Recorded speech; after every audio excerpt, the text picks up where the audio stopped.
It's not easy for me to tell this story. Even now, some nights I wake up with that same crushing weight on my chest.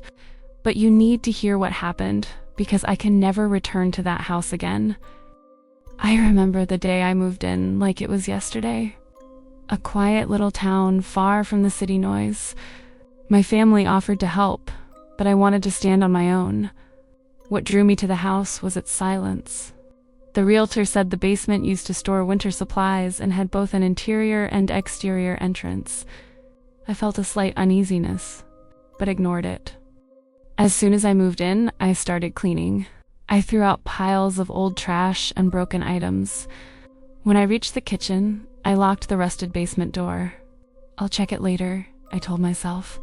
I had too much to do. I cleaned, organized, wiped down every corner, and the basement completely slipped from my mind. My first night was peaceful. Silence, exactly what I wanted. But the second night, a faint tapping woke me. From behind the closet, I thought it was a mouse. I applied insecticide the next day, but the sounds continued. The third night, it was even clearer, like something being dragged or soft footsteps. The same noises went on for a week.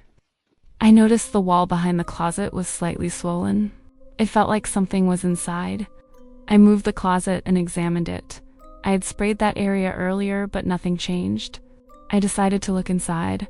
I used a screwdriver and made small holes. Pale light leaked through, and a shadow moved. My heart nearly stopped. Someone was inside.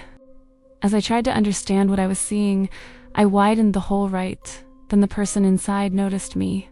Loud, chaotic noises erupted. He was trying to squeeze out of the narrow space. All I could think was, call the police. With shaking hands, I dialed. I told them an intruder was in my home. I ran toward the front door, but he smashed through the kitchen door with a knife. I knocked over a table. It slowed him, but didn't stop him. He caught me. I'll never forget the look on his face, like he enjoyed all of this. During the struggle, he cut my arm. I kicked him, ran to the window, and broke it with my bare hands. I threw myself outside. As I lay on the ground, struggling to breathe, I could hear him inside. He couldn't get through the broken window. Then the sirens arrived. Police entered the house and detained him before he could escape. I was in pain, but alive. At the hospital, police told me the man had been wanted for years.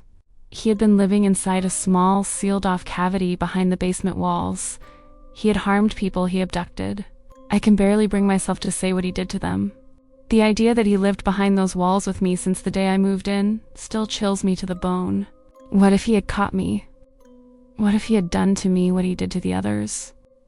Every time I think about it, my chest tightens. But at least I survived. And for that, I consider myself lucky.